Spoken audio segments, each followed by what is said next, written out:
3 milhões de pessoas. Foi esse o número que assistiu minha sobrinha Isadora apontar a câmera para mim durante o almoço de Páscoa no clube de campo. Gente, olha o look. Ela sussurrou para sua transmissão ao vivo, dando zoom no meu cardigan de R$ 250. Tá com uma vibe de liquidação. Depois, ela virou a câmera para o estacionamento do valet. Lá estava meu Fiat Uno 2012 amassado, estacionado ao lado dos SUVs de luxo alugados da família. Ela lançou uma enquete ali mesmo na tela. Devíamos começar uma vaquinha online para a tia Helena? A contagem de visualizações disparou. A família riu.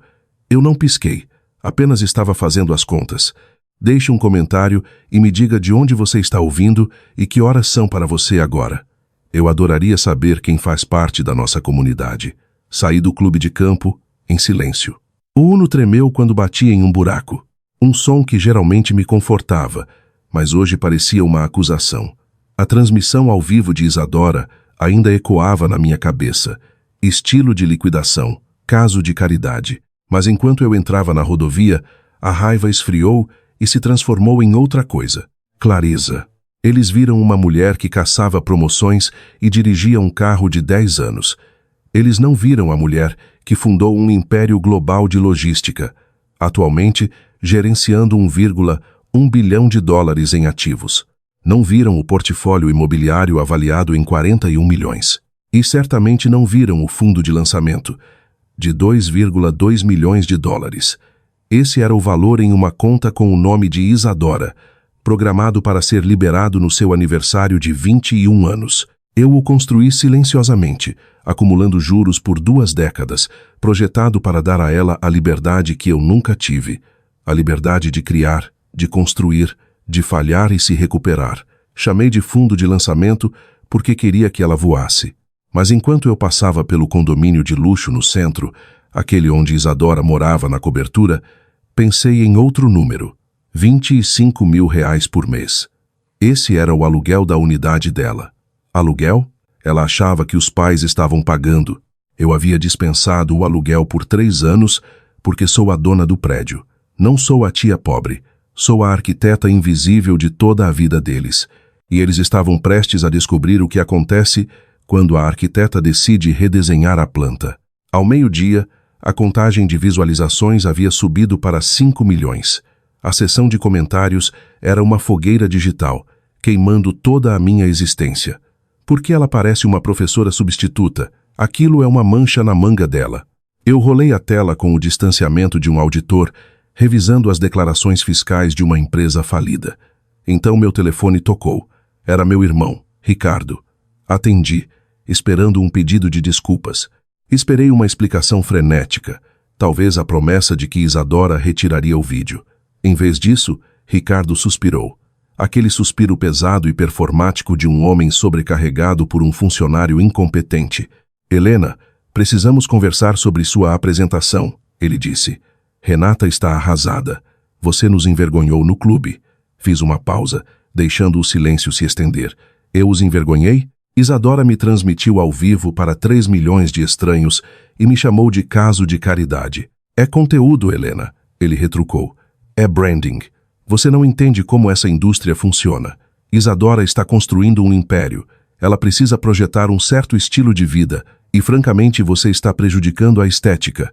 Você parecia a ajuda ontem. Você tem ideia de como isso reflete em nós, no futuro dela? Eu ouvi reclamar sobre imagem e alinhamento de marca e senti uma mudança fria no meu peito. Por anos, eu me perguntei como minha sobrinha havia se tornado tão cruel. Culpei as redes sociais. Culpei os amigos dela. Mas ouvindo meu irmão, percebi que estava analisando os dados errados. Isso não foi acidental. Isso era um sistema. Ricardo e Renata não apenas permitiram que Isadora se tornasse uma valentona, eles a projetaram. Para eles, o valor humano não era intrínseco, era transacional. Pessoas eram commodities a serem alavancadas, ou passivos a serem liquidados. Na casa deles, o desrespeito não era um erro, era a moeda. E como eu me recusava a exibir minha riqueza, minha taxa de câmbio era 0. Então Ricardo continuou, sua voz caindo naquele tom condescendente que ele usava quando pedia um empréstimo. O baile de gala beneficente é na próxima semana. É um grande evento de networking para Isadora. Não podemos ter uma repetição do desastre da Páscoa. Você precisa se atualizar. Alugue algo decente. Compre um vestido que não pareça ter saído de uma liquidação. E, pelo amor de Deus, não estacione aquele Uno na fila do valete. Se você não puder fazer a parte, talvez não devesse vir.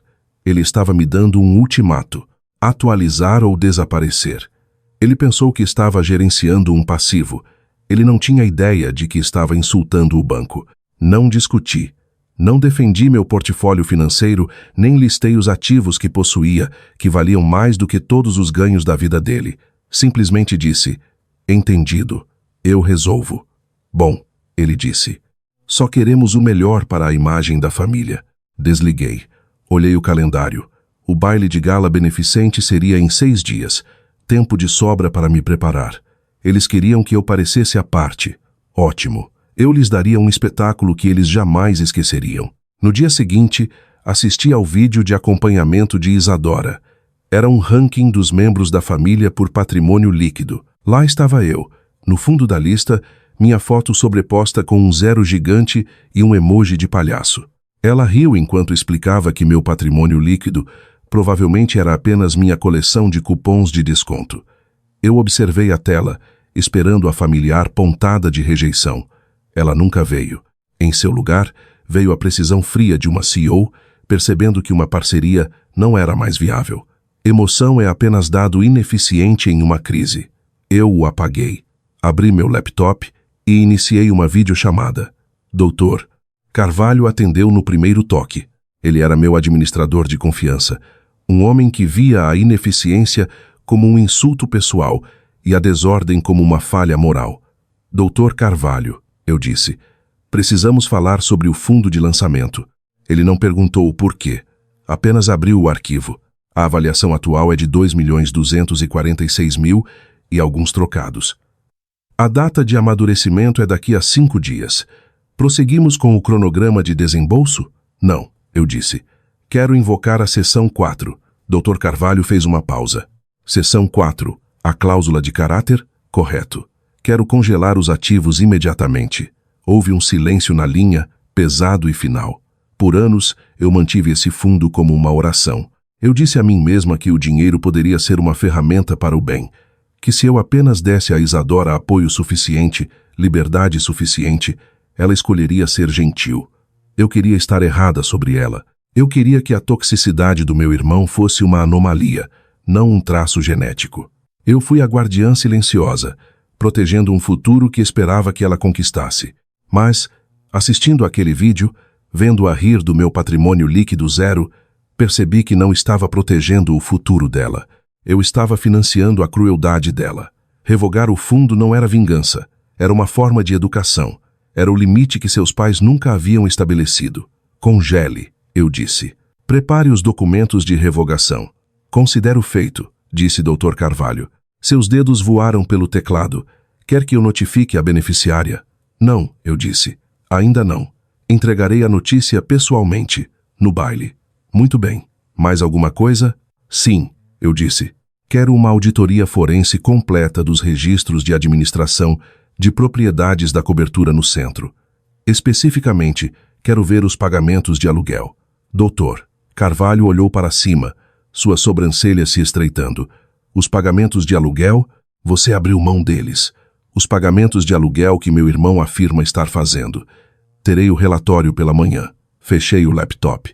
A tela ficou preta refletindo meu próprio rosto. Eu não parecia mais uma vítima. Eu parecia uma CEO fechando uma divisão ruim. A tinta vermelha estava secando. Dr. Carvalho me ligou de volta às 6 horas da manhã seguinte. Sua voz estava tensa, do jeito que ficava quando encontrava uma discrepância em um registro que não podia ser explicada por incompetência. Tenho a auditoria forense da cobertura, ele disse. Helena, você abriu mão do aluguel da unidade 42B por 3 anos. Correto. Correto. De acordo com estes registros bancários, seu irmão Ricardo e sua esposa Renata têm cobrado R$ 25.000 por mês pela mesma unidade. Eu parei de respirar por um segundo. Cobrando de quem? Dos seus pais.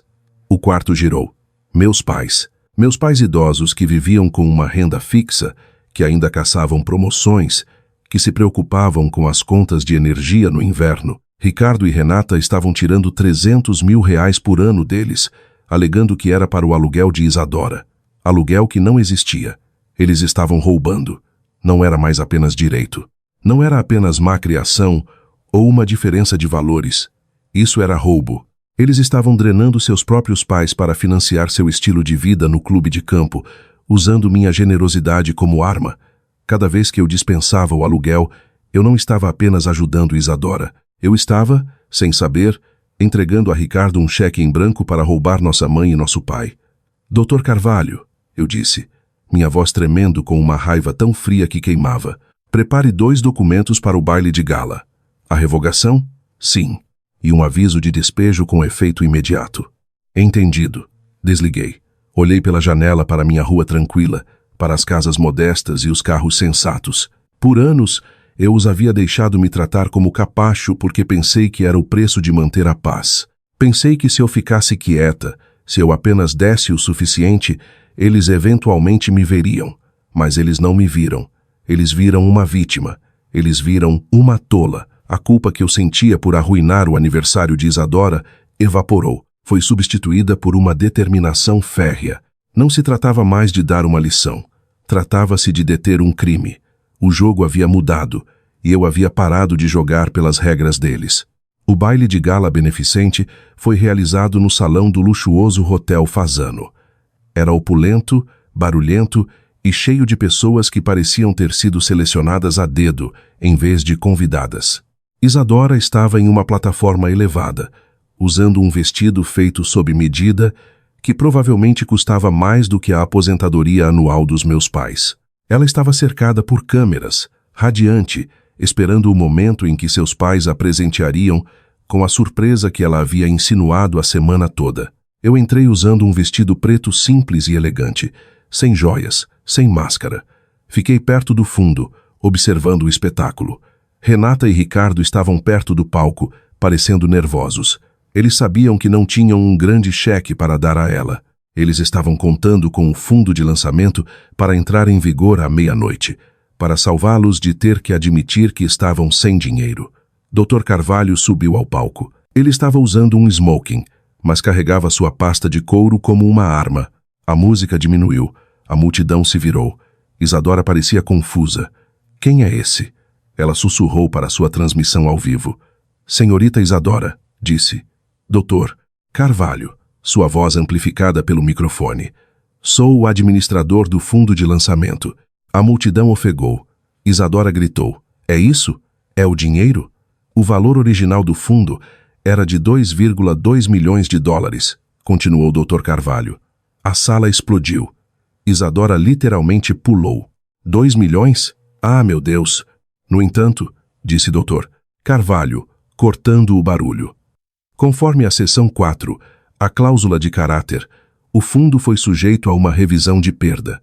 O silêncio foi instantâneo e absoluto. Em 12 de abril, a senhorita publicou um vídeo zombando e humilhando publicamente um membro da família, especificamente a pessoa que estabeleceu e financiou este fundo. Posteriormente, a senhorita publicou conteúdo adicional, amplificando a crueldade. Como administrador, determinei que isso constitui uma violação material. Consequentemente, o fundo foi dissolvido. Dissolvido? A voz de Isadora falhou. O que isso significa? Significa que o dinheiro acabou. Não. Ela olhou para os pais. Mãe, pai, façam alguma coisa. Renata e Ricardo correram para o palco. Você não pode fazer isso, gritou Ricardo. Esse dinheiro pertence a ela. É dinheiro da família. Foi então que saí das sombras. Não é dinheiro da família, Ricardo, eu disse. Minha voz calma, mas carregando para todos os cantos do salão silencioso. É meu dinheiro. Todas as cabeças se viraram. Isadora olhou para mim, depois para os pais, depois de volta para mim. Você está falida. Você dirige um Uno. Eu caminhei em direção ao palco. A multidão se abriu. Eu não precisei gritar. Eu financiei o fundo, Isadora. Eu financiei sua escola particular. Eu financiei o carro que você ganhou no seu aniversário de 16 anos. E eu sou a dona do prédio onde você mora. Ricardo empalideceu. Helena, espere. Seu pânico era irrelevante. Eu peguei na minha bolsa a única coisa que importava agora, um envelope de cor creme. E falando do apartamento, eu disse, virando-me para meus pais, que estavam sentados na primeira fila, parecendo confusos. Mãe, pai, vocês sabiam que Ricardo estava cobrando 25 mil reais por mês de vocês para o aluguel de Isadora? Minha mãe se levantou, a mão na garganta. Sim, ele disse que era para o proprietário. Eu sou a proprietária, mãe, e nunca cobrei um centavo de aluguel. O suspiro que percorreu a sala não foi teatral. Foi real. As máscaras caíram. Ricardo e Renata não eram apenas pais envergonhados. Eles foram expostos como ladrões. Eles estavam roubando de seus próprios pais idosos para financiar um estilo de vida que não podiam pagar, usando minha generosidade como cobertura. Aqui está o aviso de despejo, eu disse, entregando o envelope a uma Isadora trêmula. E aqui está a contabilidade forense do dinheiro de aluguel roubado. As autoridades já foram notificadas. Olhei para Isadora uma última vez. Você queria ser famosa, Isadora. Você queria um momento viral. Bem, aqui está. De nada. As portas de saída eram pesadas, de carvalho maciço e latão. Empurrar. Las abertas parecia romper um selo. Atrás de mim, o caos irrompeu. Isadora soluçando, minha mãe gritando com Ricardo, as câmeras piscando como raios em uma tempestade. Eu não olhei para trás.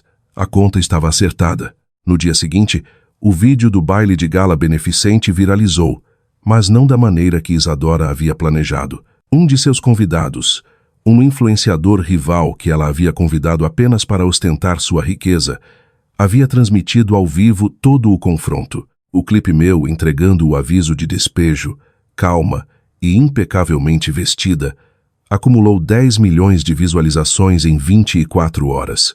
A internet, que havia zombado do meu estilo de liquidação apenas uma semana antes, mudou de rumo instantaneamente. Eles me chamaram de a CEO do silêncio. Fizeram edições da minha saída com música dramática. Eles dissecavam a reação de Isadora quadro a quadro, deliciando-se no momento em que seu direito ruiu. Isadora perdeu tudo. Seus seguidores, percebendo que toda a sua persona era financiada pela tia pobre que ela zombava, a abandonaram em massa. Marcas a dispensaram. Ela foi despejada da cobertura em 48 horas. Mudou-se para um pequeno apartamento tipo estúdio, pago com seu próprio salário mínimo em uma cafeteria. Renata e Ricardo enfrentaram um tipo diferente de justiça. Meus pais, com o coração partido, mas firmes, apresentaram queixa por abuso financeiro contra idosos. O dinheiro do aluguel que haviam roubado estava sendo recuperado através dos tribunais. Eles perderam a filiação ao clube de campo, seus carros alugados e sua posição social. Eles foram expostos não apenas como pais ruins, mas como predadores. Quanto aos 2,2 milhões de dólares, eu não os guardei. Estabeleci o Fundo Recomeço, dedicado a ajudar mulheres com mais de 40 anos a reconstruírem suas vidas após abuso financeiro. O dinheiro que deveria financiar a vaidade de Isadora agora estava financiando a liberdade de outras mulheres. Estou sentada na minha sala agora, vestindo meu cardigã de R$250. É macio, quente e pago com meu próprio dinheiro. Bebo meu café e observo o nascer do sol sobre minha rua tranquila. Não preciso de baile de máscaras, não preciso de aplausos. Tenho algo melhor, tenho paz. Se você já foi subestimado por pessoas que confundem silêncio com fraqueza, curta este vídeo e compartilhe esta história. E lembre-se, as pessoas que zombam de você por ser discreto podem estar pisando em um terreno que você construiu.